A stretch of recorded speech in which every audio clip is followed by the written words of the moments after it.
From time to time, you'll see articles and also programs about the browning of America, which is different than the old talk of white and black.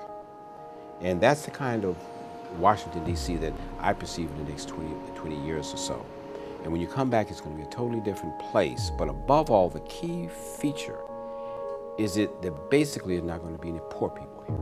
Poor people are just, they're virtually going to be erased from the cityscape.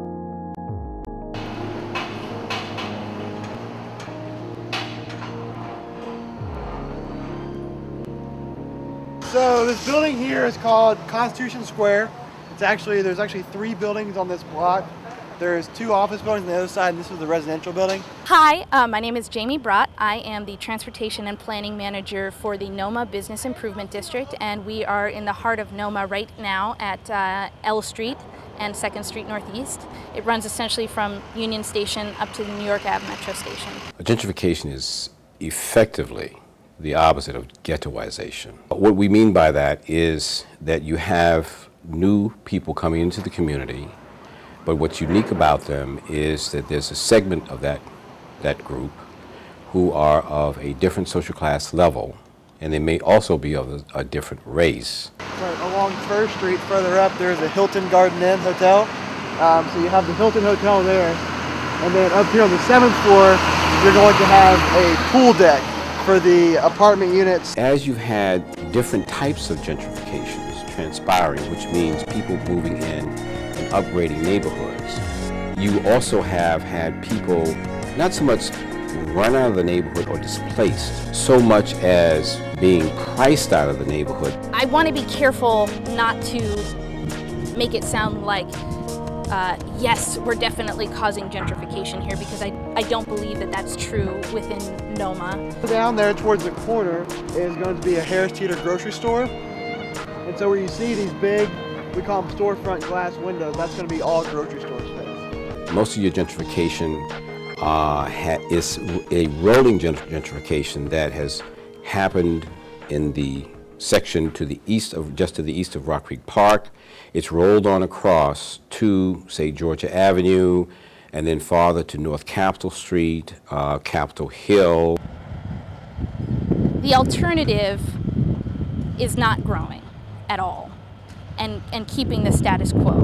Well, gee whiz, where do these people go who are leaving those neighborhoods?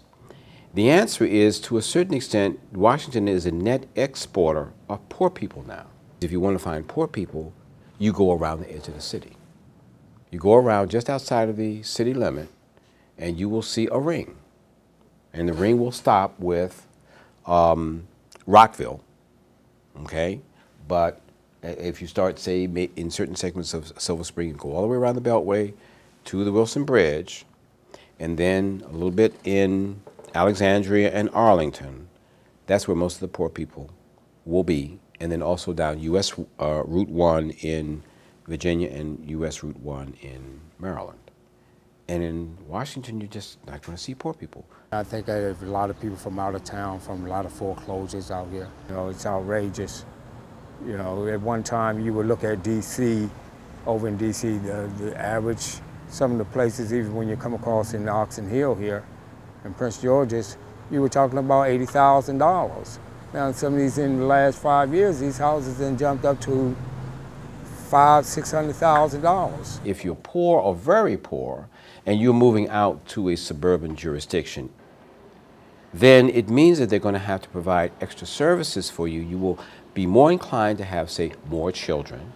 You will be more inclined to have interpersonal issues, or even issues regarding employment. Also, possibly issues that involve the law.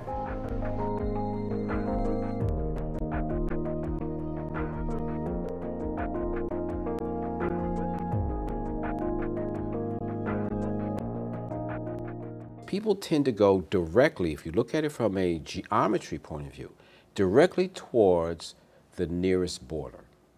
So therefore, Southeast people, when they decide they want to move to the suburbs, will tend to go straight for the border and end up in, say, Fort Washington or Clinton. Then you'll find Northeast people will go out to Hyattsville and Langley Park. My name's Edward Clayton. We're in Hyattsville, Maryland. As far as crime, at least this end of the city is not bad. You go to West Hyattsville, it's a little different. What I'll go back to is the importance of the diversity of options and the importance of the private development community to partner with agencies like the District Office of Planning to be sure that there are programs in place that will allow inclusionary zoning type mechanisms that respect the free market but also provide the inventory we need so that people who really want to live in the district have options here. For us, it's probably more than anything else an economic issue. Washington, D.C. is deemed these days far too valuable. And from an economist's point of view, the land and the property is far too potentially valuable to basically involve poor people in any of that.